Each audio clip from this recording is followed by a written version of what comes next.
It's time to talk about infidelity. I was recently contacted by Curve Media. They are currently developing a feature-length documentary that will tell the full story of an affair. Told in the past tense, the film will explore infidelity and its consequences with empathy and honesty. We need to break the silence. They would love to talk to you. If you are willing to have an off-the-record conversation to find out more, please get in touch with them at theaffair@curvemedia.com. Check out today's episode notes for more information. Raw Truth podcasts may contain explicit, sensitive, and questionable content. The views and opinions expressed in this podcast are those of the individual podcaster and are not based on the advice of a licensed psychologist, therapist, or other medical professional. Listener discretion is strongly advised. Women's lives follow many paths, twists and turns, and choices never planned nor expected. In life, temptation, anger, depression, and loneliness can lead a good person to make a choice that they can't take back. When facing judgment and isolation, a person can feel very alone. In this podcast, you will hear stories from women who made the choice to cheat on their spouses or partners. Hear their stories. This is Raw Truth, stories of female infidelity. An anonymous and no judgment podcast created and hosted by me, Rebecca Adams. I was an unfaithful wife. You are not alone. Hello and welcome back to Raw Truth Stories of Female Infidelity. Today we are going to continue with Teagan's story. On the last episode, Teagan shared her early life. How she was young with her first boyfriend, spending time with older boys and men, being sexually assaulted, raped, drinking, and living on the edge. She found herself cheating on her boyfriends, but then she met Peyton, her future husband. But at the time, they were struggling in their relationship, off again, on again. She admitted early on in the relationship that she had cheated on him, but later, once they began living together, she found out that he was cheating.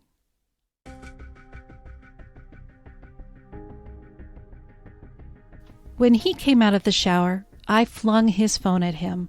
I screamed and cried. I had a total meltdown. Gosh, I was pathetic. No self-respect. He tried to backpedal. He tried to say it didn't start until after he broke up with me. I didn't believe him, but let it go at that moment. At work the next day, I sent that bitch a message via MySpace. Yep, old school. She verified that they had started meeting up the previous September. They were going to the same college. She listed every time they met up.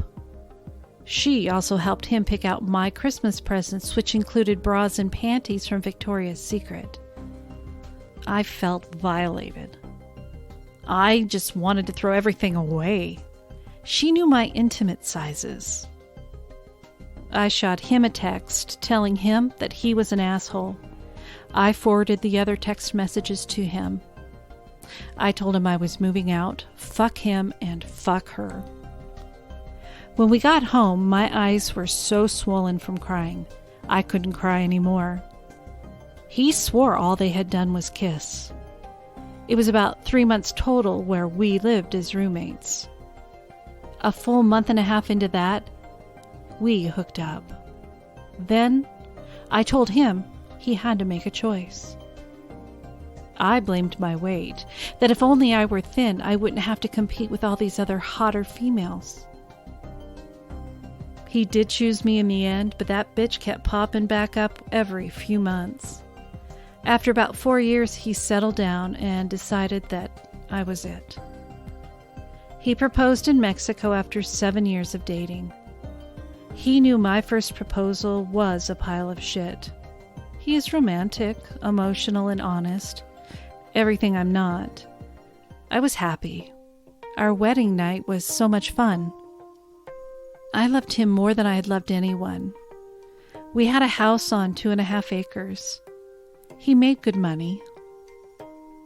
I got pregnant 3 weeks after we were married. I took fertility drugs because we hadn't taken any precautions and I had never had an oops. I never used protection. Not something I'm particularly proud of, but I've never had an STD, which is amazing. Anyway, our son arrived in March. I'm pretty sure I had postpartum depression. I was an overprotective mother. Nothing and nobody was going to hurt my baby. This is where my husband and I started to fight. I had gained 83 pounds during pregnancy. He made comments about my weight gain. I felt insecure, so I surely did not want to get naked. Our sex became routine and boring. This coming from the woman who was once accused of being a nympho, Peyton would often try to put the brakes on sex due to thinking that was all I wanted at the beginning. It was hard with an infant and being exhausted. That first year almost destroyed us. Then the terrible twos started. Our kid was a shit, pushing the boundaries, stubborn. My son is me. We fought over how to parent. He wanted to spank our kid. I wanted timeouts. I was in college and had learned a lot about child development.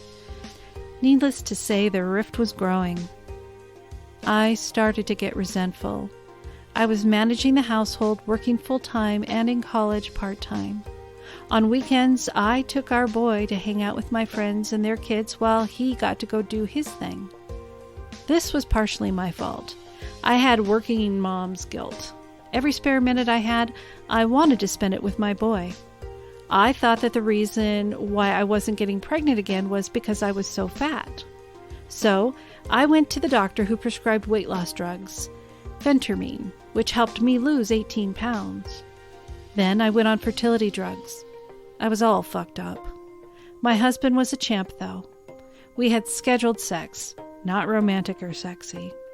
I didn't get pregnant. Plus, I gained 12 pounds back. So now I felt fat and ugly on top of being a failure. Everyone else I knew could get pregnant. I felt so broken. So I said fuck it and went back on phentermine. Throughout all of this, to the outside world, it appeared as if Peyton and I were the perfect couple. We never fought, just little arguments. We were laid back. He was an engineer. I, ironically, was going to school to become a therapist. I worked in an inpatient psychiatric hospital for kids, which was stressful. Younger guys were flirting with me. I was 34 and dreading turning 35. It was at this time that I felt my husband and I were not us anymore. We argued a lot about our son and the cats. I had got a second cat for my birthday, but this one and my other cat did not get along. I've always had 2 cats, and I've never had any issues.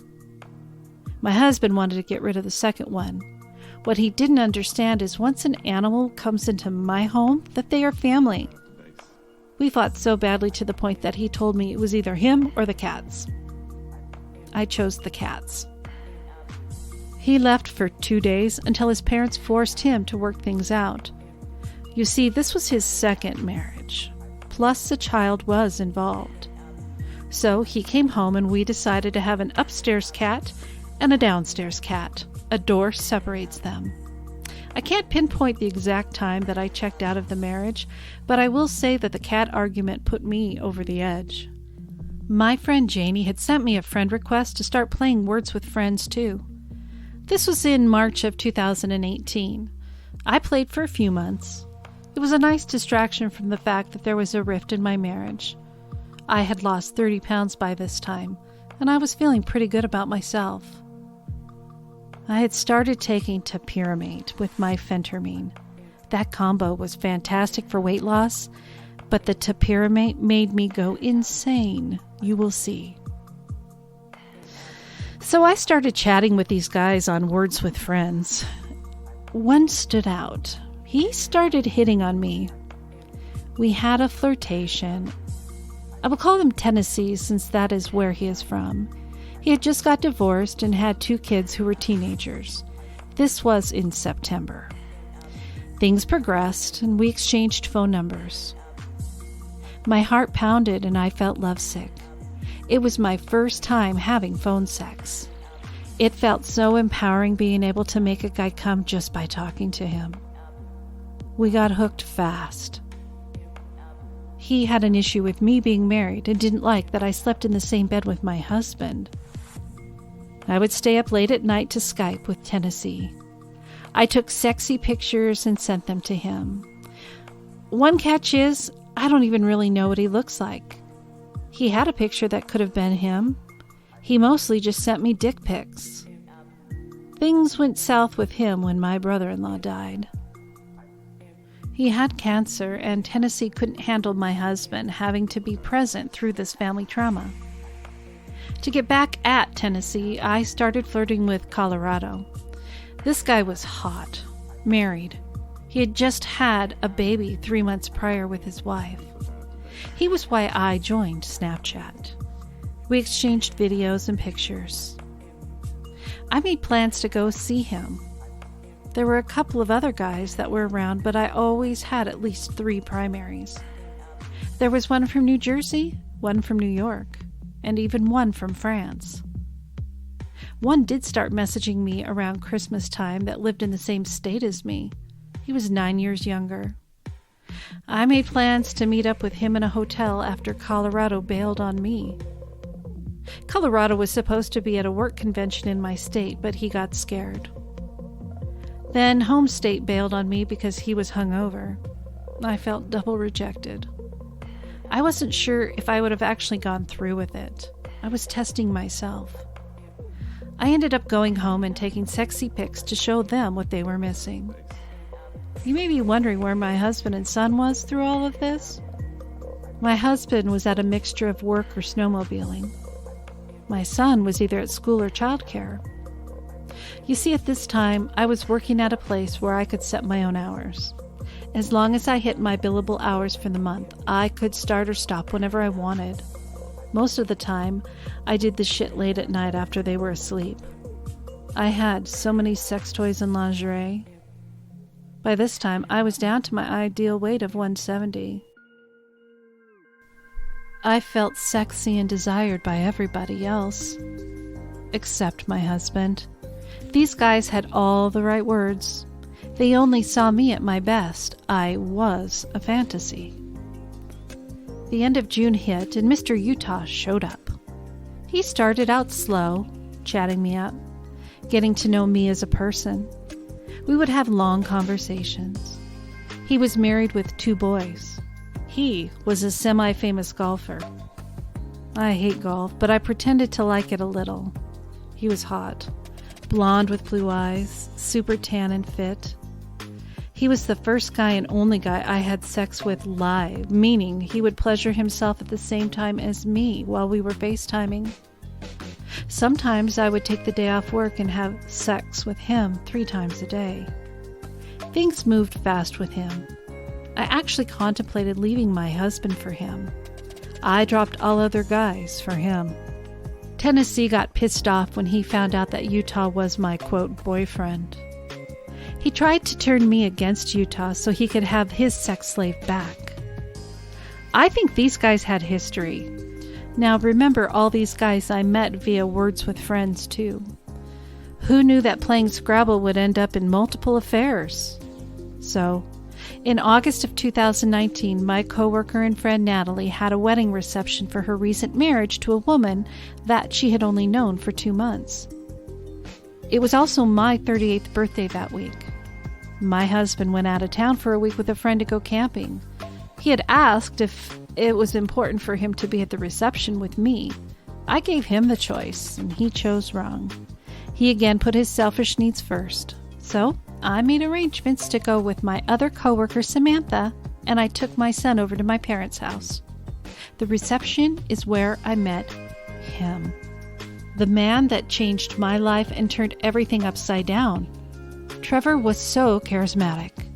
I wasn't even attracted to him at first, but he was funny, and for whatever reason, we had a connection. That night, we ended up making out on the dance floor. Samantha caught a ride home with our boss because, let's face it, I was fucked up and I didn't want to leave Trevor. I was going to go home with him, but as we were leaving to go to his place when the bar closed, I hit a parked car. I should not have been driving. He tried to get us to call an Uber, but my control freak ass would not let it happen. He passed out in my car while I went to find out whose car it was. He ended up leaving with friends. I had passed out for a bit with my head on the wheel, and the bouncer told me if I didn't leave, he would call the cops. I drove home. Mr. Utah was pissed. He had been trying to get a hold of me for the past 5 hours. We argued half the way home. He lectured me that I should not have been driving. He accused me of cheating. That's when I realized I cheated on both my husband and my boyfriend. It was then that I realized how fucked up I actually was.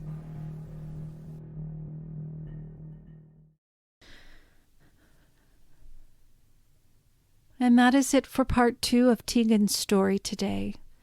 We are learning more, and it sounds like she's realizing she is on a bad path of destruction.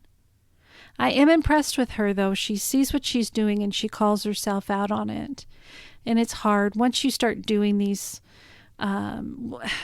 these types of things, but I believe, and it happened for me, sometimes once we do something and we get away with it, we're going to push that envelope a little bit more, and it can become a form of addiction when that person we really want to notice us isn't noticing us, but someone else is. They say all the right things at all the right times.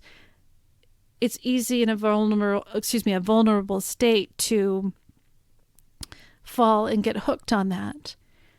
And then it happens again and again, and it's this rush. It's this feeling that you don't want it to stop. It's that chase. So, all right. So we'll be back in 1 week for the final part of Teagan's story. But again, just before we go here, just a reminder that if you have not subscribed to Let's Ponder with Rebecca Adams, I would love it if you would. You can find the link to it on my website, or you can just search for it wherever you listen to your podcasts. Please subscribe. Also, I'm still taking in stories for 2 podcasts that are in the works, Raped and Why Me, I Was an Innocent Child, and that one is about child sexual abuse. Feel free to message me if you have any questions. Thank you so much for being here, and I'll be back in 1 week with the rest of Teagan's story. On Raw Truth Stories of Female Infidelity, I share stories of women who have been unfaithful to their spouse or partner. I give them a safe space to be able to explain what happened and why they chose the direction of infidelity. But I also feel it is just as important to understand what the betrayed husband or partner faced when he uncovered the truth. A few weeks before our child was to be born, Maria and I were getting our things ready for a little getaway in San Antonio, Texas. She left the house to do some quick errands, but she left behind her Apple Watch, and I logged into the device.